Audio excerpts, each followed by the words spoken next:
Alain, propos d'un Normand. Se mettre à la place d'autrui. Se mettre par la pensée à la place d'autrui, c'est le secret de la justice, et par conséquent de la vraie charité.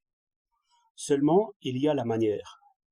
Si j'ai à juger non pas en gendarme, mais en frère, je ne dois pas, si je veux d'abord le comprendre, me mettre à sa place, tel que je suis au meilleur moment, c'est-à-dire lucide, prudent, attentif aux droits d'autrui et maître de mes passions.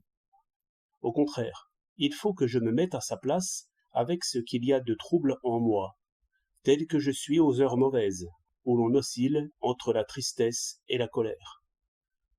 Alors peut-être je me ferai quelque idée du brouillard qui couvrait pour lui ses pensées et toutes choses lorsqu'il a frappé. Ainsi, dans ce cas-là, il est juste que je lui prête la plus mauvaise partie de moi-même, afin de ne pas dire comme le chat fourré « Quoi ? Rien ne vous a retenu, ni la pitié, ni le respect ?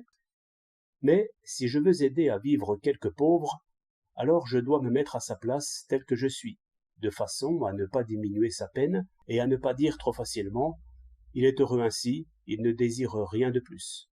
Ces gens-là ont bon appétit, ces gens-là n'ont pas froid. » Nous jugeons ainsi quand il s'agit des chevaux. Nous nous disons « Un coup de fouet les excite sans leur faire beaucoup de mal. » Passe pour les chevaux, mais raisonner ainsi quand il s'agit d'hommes, cela mènerait loin. À vrai dire, il n'y aurait plus de règles du tout. Mon bon plaisir ferait la loi.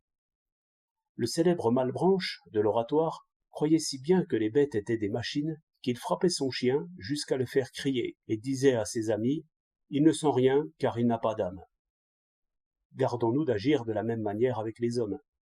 Et, pour être sûr d'éviter ce piège, tenons-nous-en à la règle. Mettons-nous à la place du malheureux tel que nous sommes, et faisons ses comptes comme s'il s'agissait des nôtres. Sans cela, nous tomberons dans cette arithmétique du riche, d'après laquelle le pauvre aurait toujours de l'argent de reste. 24 novembre 1906.